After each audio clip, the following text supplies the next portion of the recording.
E aí, tudo bem? É uma tarde ensolarada no Velho Oeste, e Boston Scrooge cavalga pelas terras isoladas, cantarolando. Ele aparenta ser um cowboy alegre e benevolente, mas na realidade é um pistoleiro. O mais perigoso da região. Há uma grande recompensa por sua cabeça. Durante suas viagens, ele encontra um bar de estrada e para beber.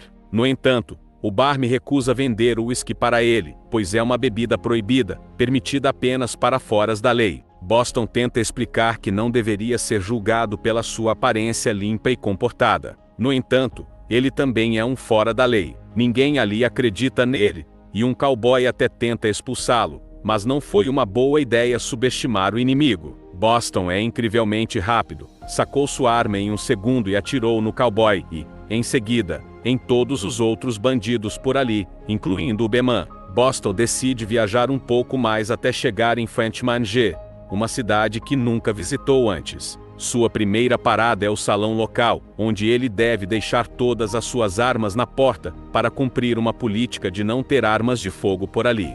Boston entra e se junta ao jogo de poker na mesa, mas com uma condição: pegar a mão deixada pelo outro jogador que acabou de sair. No entanto, ao verificar as cartas, Boston descobre que o último jogador saiu porque sua mão era horrível e se recusa a jogar, causando ira nos outros jogadores. João saca sua arma escondida para ameaçar Boston, mas este rapidamente chuta uma tábua solta da mesa, fazendo com que João atire em si mesmo. Este incidente causa tensão em todo o salão, e então Boston, para aliviar a situação, começa a cantar uma música que inventou na hora sobre João. A alegre atmosfera é interrompida pelo irmão de João, que descobre o que aconteceu, e desafia Boston para um duelo em busca de vingança. Mais uma vez, Boston alerta que não é uma boa ideia, mas o cowboy sedento por vingança insiste. Diante disso, Boston prova ser o pistoleiro mais rápido da região. De repente, outro cowboy cantando chega à cidade. Este é um garoto mais novo que desafia Boston para um duelo. Surpreendentemente,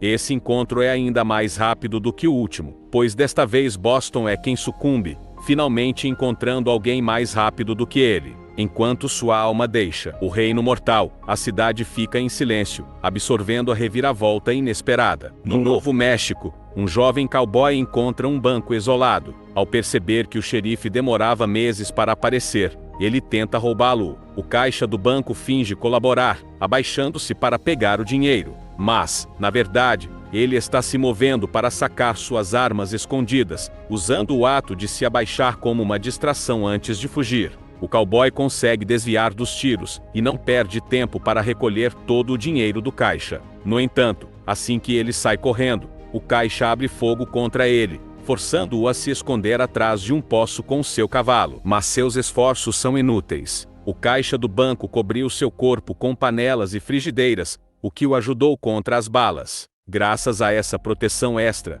o caixa consegue se aproximar e, assim, nocautear o cowboy. Quando o cowboy acorda horas depois, encontra-se sob uma árvore com as mãos amarradas à sela do seu cavalo. Acontece que o delegado já o considerou culpado e o condenou à morte. Ele tem agora a chance de dizer suas últimas palavras, e também querem seu cavalo. No entanto, antes que isso aconteça, eles são emboscados por um grupo de guerreiros com machetes que atacam rapidamente com muita violência, eliminando toda a patrulha. Mas deixam o cowboy em seu cavalo, achando que seria engraçado vê-lo sofrer lentamente. O cowboy passa algumas horas em seu cavalo, fazendo o máximo para impedir que o animal se mova demais, e evitando assim uma morte prematura. O cowboy finalmente tem sorte ao ser encontrado por um condutor de gado, que o liberta tirando a corda, e lhe permite cavalgar com ele, considerando que o cowboy era confiável. Na verdade, esse condutor é um ladrão de gado, e quando outra patrulha os encontra, ele foge, deixando o cowboy para trás. Momentos depois, o cowboy é preso novamente e levado para a cidade, onde é considerado culpado pelo juiz sem ter a chance de dizer algo em sua defesa. Ele se concentra em olhar para uma jovem na multidão,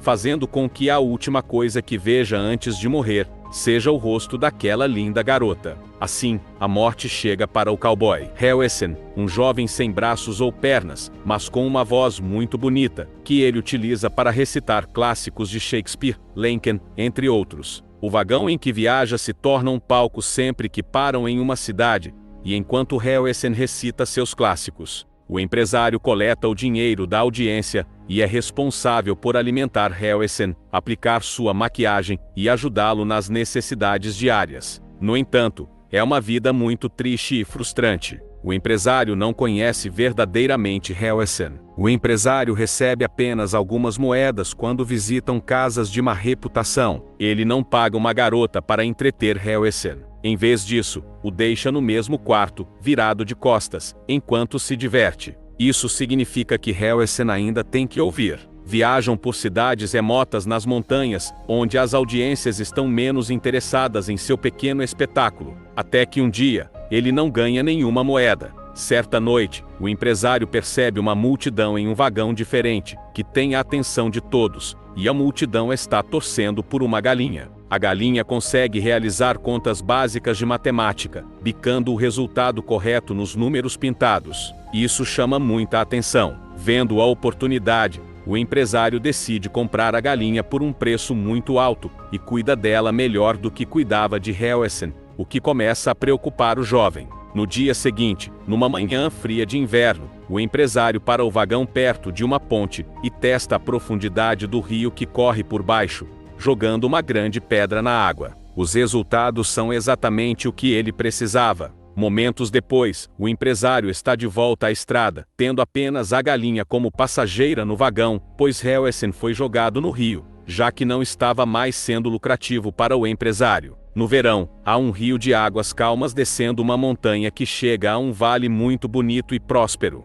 Neste local, um garimpeiro grisalho chega em busca de ouro. No início, sua panela só pega pequenos grãos de ouro, mas, ao contar a quantidade, torna-se cada vez mais promissora. O garimpeiro segue a trilha de onde deveria cavar para encontrar uma fonte, e decide montar um acampamento próximo. À beira do rio, o garimpeiro sobrevive pescando e roubando ovos de ninhos de pássaros. Após muitos dias cavando pequenos buracos, ele consegue triangular a fonte, e começa a cavar, acreditando que encontrará uma veia de ouro ali. Seus cálculos se mostram perfeitos. Ele finalmente encontra pepitas cada vez maiores e, finalmente, uma veia de ouro que o fará rico. No entanto, infelizmente, não há tempo para comemorar. Um jovem ladrão que vinha seguindo o garimpeiro se aproxima e atira nele pelas costas. Depois de fazer um cigarro para comemorar, o jovem pula no buraco, mas é emboscado pelo garimpeiro, que estava apenas fingindo estar morto. O homem mais velho luta com o rapaz pela arma, o mata e, em seguida, verifica seu corpo para confirmar que foi um tiro limpo, que saiu pelas costas e não atingiu nada importante. Após enfatizar o ferimento, o prospector garimpeiro termina de minerar o ouro, deixa o jovem no buraco e parte do vale em seu burro, carregando sua nova fortuna. Enquanto isso, os irmãos Alice e Gilbert Lowenbaum estão jantando em uma casa de nobres, e o assunto da conversa é a viagem que fariam para o Oregon no dia seguinte, para o futuro casamento de Alice com um homem de posses. Na manhã seguinte, juntaram-se a uma caravana que estava atravessando a trilha do Oregon. Gilbert tem dinheiro, mas não é exatamente um empresário. Viajando com eles, está o cachorro de Gilbert. O presidente Pios, o cachorro de Gilbert, é considerado extremamente irritante pelo resto dos viajantes, devido ao seu latido constante. Gilbert começou a passar mal, sofrendo uma crise violenta de tosse, e morreu subitamente devido ao que parece ser cólera. Os líderes da caravana, Bailey e Arthur, ajudam Alice a enterrá-lo. Depois, perguntam a Alice se ela quer continuar viajando com eles, ou se voltará para casa. Percebendo que não tem nada para voltar, Alice aceita ficar com eles, para tentar a sorte. Alice não quer assumir a responsabilidade por aquele cão, pois não era dela, mas sim do seu irmão. Então, ele a ajuda a se livrar do cachorro, levando-o para o meio do vale, e assustando-o com um tiro para o céu. A viagem assim continua sem problemas, e Alice e Bailey passam algum tempo juntos, descobrindo que concordam em muitas coisas. Quando o garoto contratado pede confirmação do seu pagamento, Bailey tenta conversar com ele e falha. Ele oferece a Alice uma alternativa, já que estava pensando em se aposentar da caravana. Como tem direito a terras no Oregon, ele pede Alice em casamento. Dessa forma, pode assumir a dívida de Gilbert.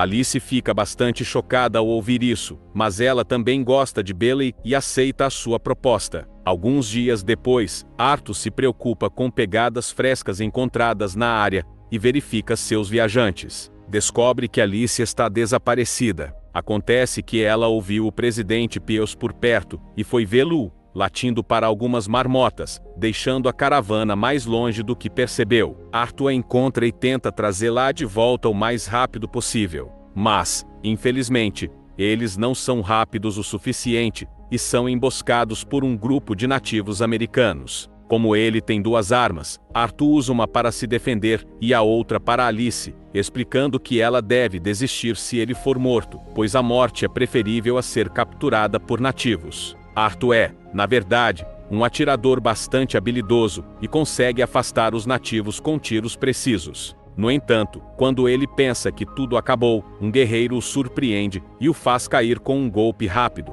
fingindo estar inconsciente.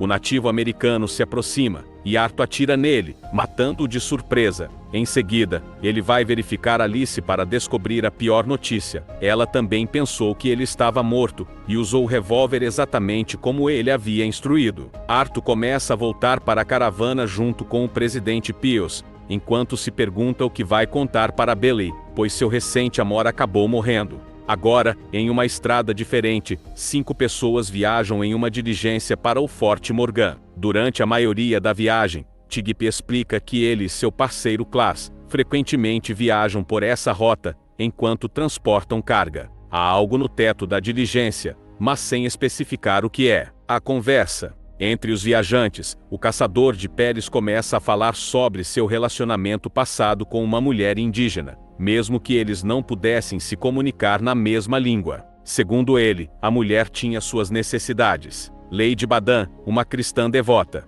fica ofendida com essa ideia e lembra a todos que existem apenas 2 tipos de pessoas, os bons e os pecadores. René, o francês que está indo junto, questiona Lady Badan, pois pelo que parece ela não permaneceu leal, enquanto vivia separada por alguns anos de seu marido. Lady Badan fica tão indignada com a conversa que começa a passar mal. Assim, colocando a cabeça para fora, René tenta pedir ao motorista da diligência para parar, mas sem sucesso. Chipan explica que a política da diligência é não parar por qualquer motivo. Para acalmar Lady Badan, Clarence decide cantar uma canção folclórica, o que ajuda a mulher.